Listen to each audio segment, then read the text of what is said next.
Alors, qu'est-ce que le sentiment d'efficacité personnelle? Quelle est son utilité et comment le renforcer?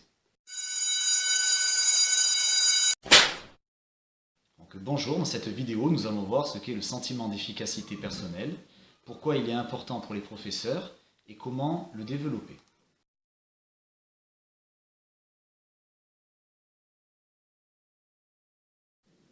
Souvent, on entend dire des professeurs « je n'y arrive pas, je ne suis pas capable ». Cela prouve qu'ils ont un faible sentiment d'efficacité personnelle. Et s'ils pensent qu'ils n'en sont pas capables, ils ne vont pas essayer, ils ne vont pas mettre des choses au point. Donc c'est pour ça que je vais vous parler du sentiment d'efficacité personnelle. Ce concept a été développé dès les années 1980 par Albert Bandura. Il s'agit donc de la croyance d'un individu en sa capacité d'atteindre un but. On l'utilise dans un domaine donné ou dans un sous-domaine. Le sentiment d'efficacité personnelle est en corrélation avec la motivation, mais n'est pas que la motivation. Pour être motivé, si je suis motivé pour devenir joueur de rugby professionnel, c'est parce que non seulement j'ai de l'intérêt pour le rugby, mais également que je pense que je peux y arriver. Si jamais je pense que je ne peux pas y arriver, je vais garder l'intérêt pour le sport, mais je ne vais plus faire d'efforts pour devenir rugbyman professionnel. Donc on voit bien que le SEP, donc le sentiment d'efficacité personnelle, on va l'appeler SEP maintenant, est important pour la motivation, mais ce n'est pas que la motivation. C'est différent aussi de la compétence même. C'est bien un sentiment, une croyance. C'est subjectif, c'est ce que l'on pense, c'est un ressenti.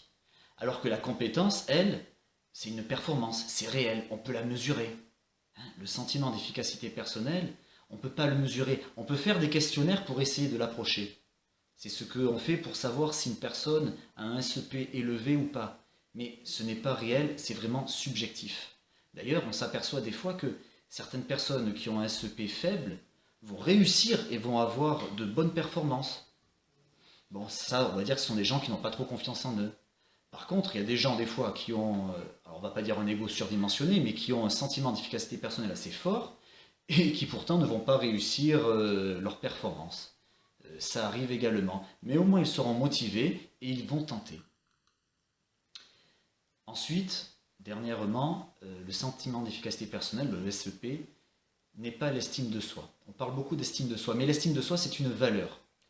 C'est une valeur, un jugement de valeur que l'on place sur sa propre personne. Par exemple, je vais avoir un SEP très faible pour jongler, mais l'estime que j'ai de moi-même ne va absolument pas changer.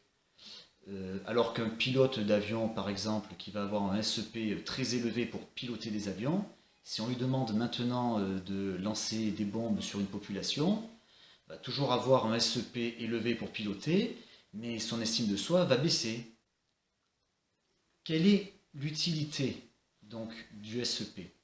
L'utilité, c'est que pour entreprendre une action, il faut deux choses.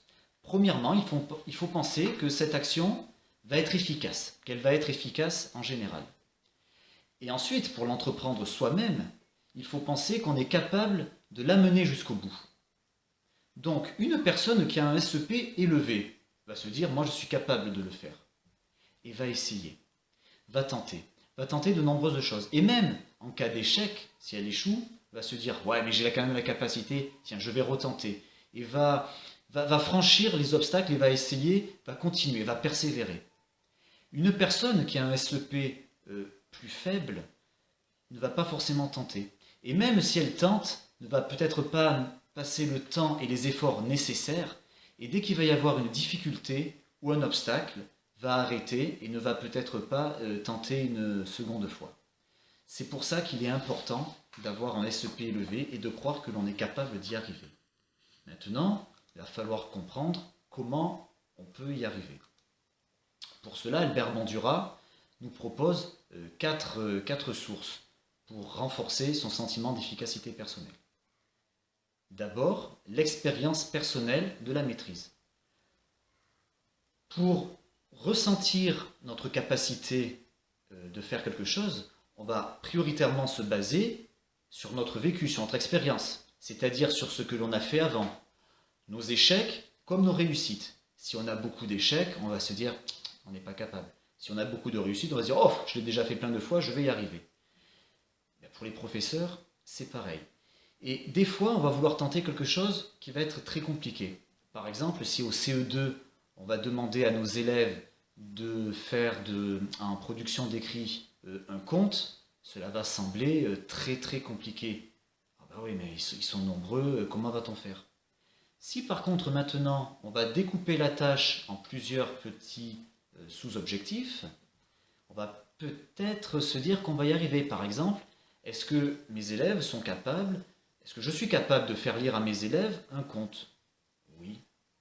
Et de décrire quels sont les éléments, les personnages, l'élément perturbateur, la finalité? Oui, ça va être possible.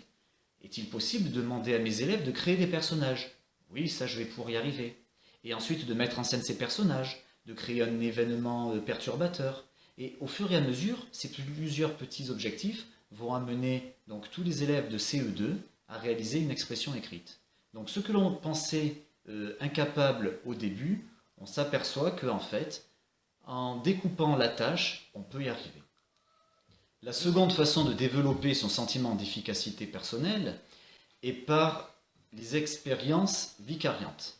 L'expérience vicariante, c'est l'observation d'une autre personne. Alors comment ça fonctionne? Si j'observe Rafael Nadal jouer au tennis, je ne vais pas me dire « ouais, je suis capable de jouer au tennis comme lui ». Ce n'est pas possible.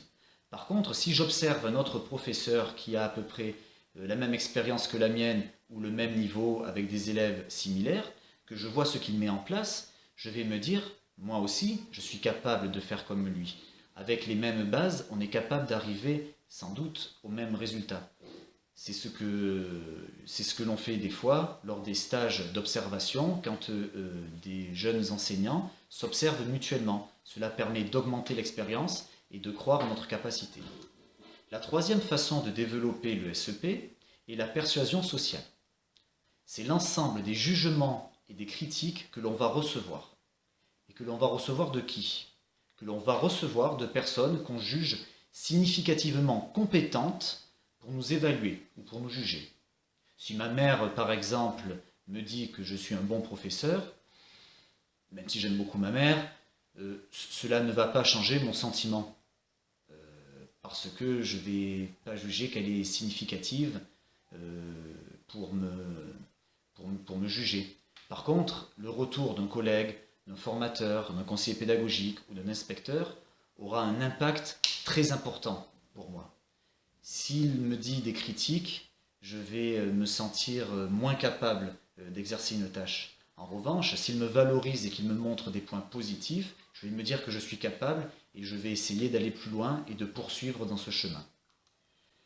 La dernière source pour développer son sentiment d'efficacité personnelle, c'est l'état dans lequel on se trouve. L'état émotionnel et l'état psychologique. En effet, mon sentiment va être altéré par mes émotions. Si je suis en période de stress ou que je suis anxieux, je vais dire oh, non, je ne vais pas avoir envie de le faire, je ne vais pas m'en sentir capable. En revanche, si je suis dans un moment de plaisir où je sens que tout peut m'arriver, je vais tenter plus de choses. Je vais vraiment avoir un sentiment d'efficacité personnelle assez élevé. J'espère avoir fait suffisamment le tour pour vous expliquer ce qu'était le sentiment d'efficacité personnelle. Je vous remercie de votre écoute et espère que ça vous a servi. À bientôt.